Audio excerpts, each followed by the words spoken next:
Okey, mungkin korang tertanya-tanya aku kat mana ni. Ni aku dekat Malaysia, tak sempat nak buat video review ni dekat luar.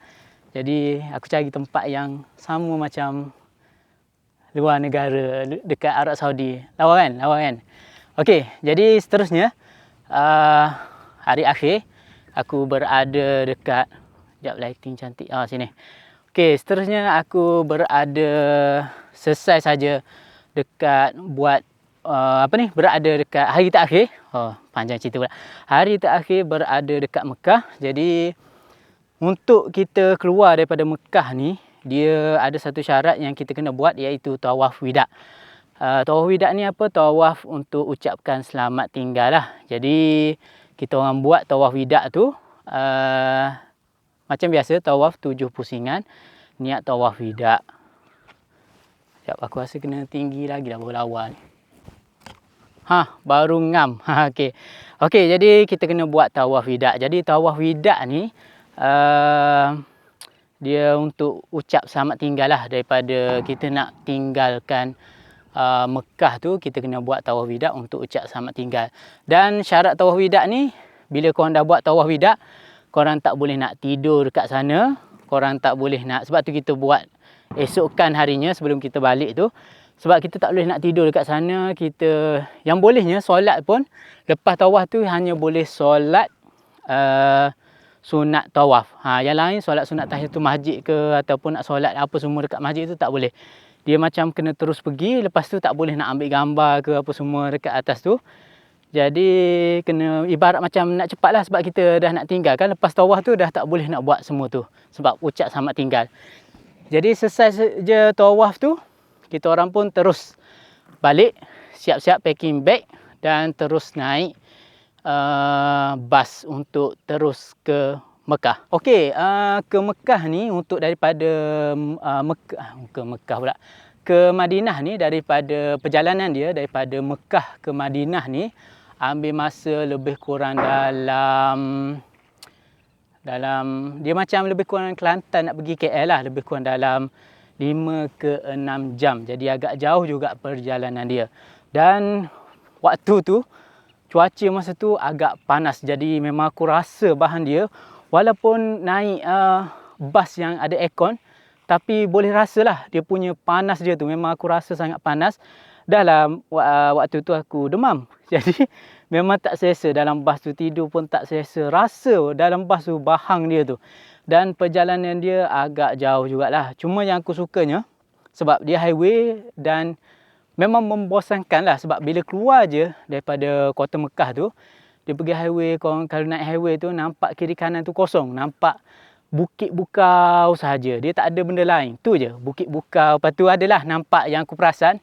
Dan aku tanya juga sebab aku dah syak dah rasanya tu orang Badui. Jadi tanya balik mutawif, dia kata sebab dekat tepi-tepi bukit tu dia nampak ada kemah apa semua, ada macam peternakan, ada kambing, ada unta. Unta dan kambing senang sikit nak jumpa sana. Lembu memang susah lah, aku tak tahu ada ke tidak dekat sana. Jadi bila aku tanya itu adakah perkampungan orang Badui, dan mutawif kata, ustaz kata, ya memang betul itu perkampungan orang Badui. Cantik tak aku belajar pakai serban dekat sana.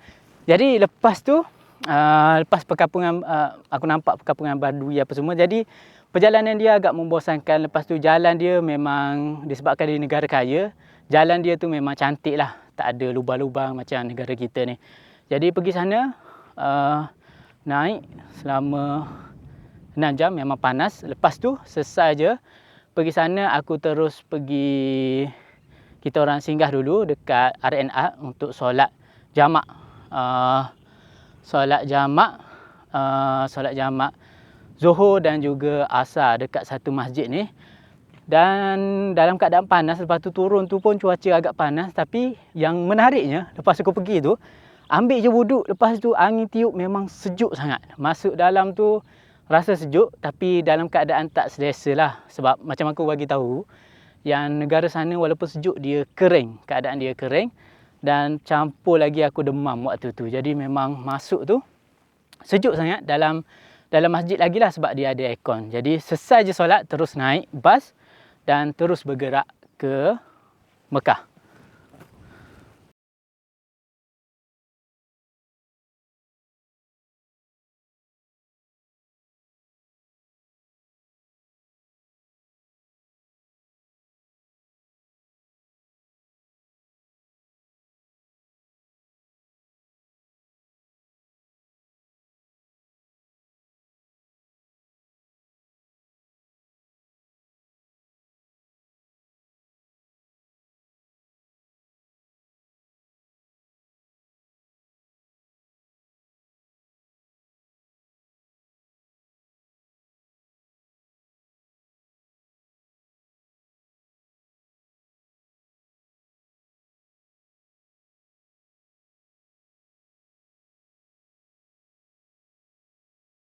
Akhirnya kita sampai juga di Bandar Madinah.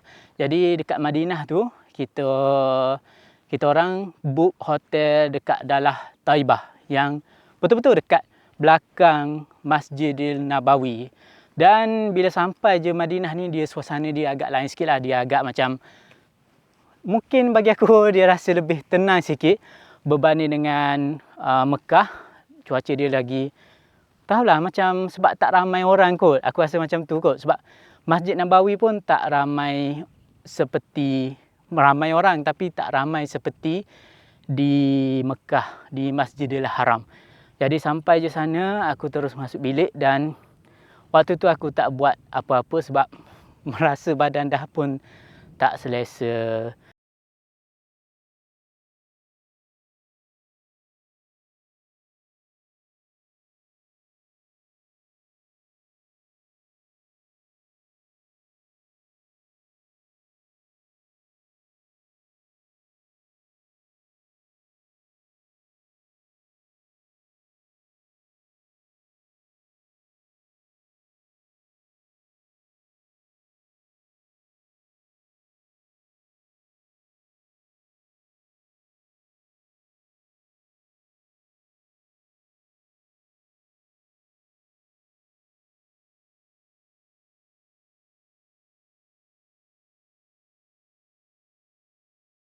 Jadi terus je, lepas tu tunggu buka puasa. Dan yang menariknya dekat hotel ni kita dua, satu untuk berbuka puasa dan satu lagi untuk sahur.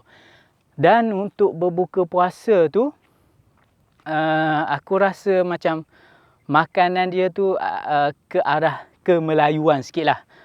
Jadi rasa dia lebih selesa, lebih sedap lagi lah berbanding dekat dengan Mekah. Walaupun kalau ikutkan, tak silap aku, orang kata hotel tu 3 bintang berbanding dengan hotel dekat Mekah.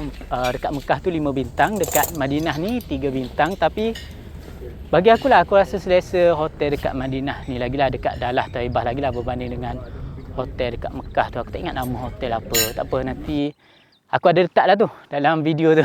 Nanti korang boleh tengok sendiri hotel mana. Jadi selesai saja, kita dah sampai dan aku pun tak buat banyak sangat.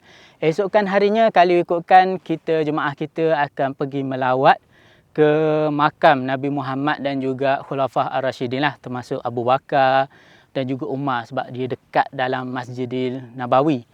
Tapi disebabkan aku tak sihat, jadi aku tak pergi dan aku duduk dalam bilik saja. Untuk hari kedua tu memang aku hanya duduk dalam bilik saja, tak pergi mana-mana pun.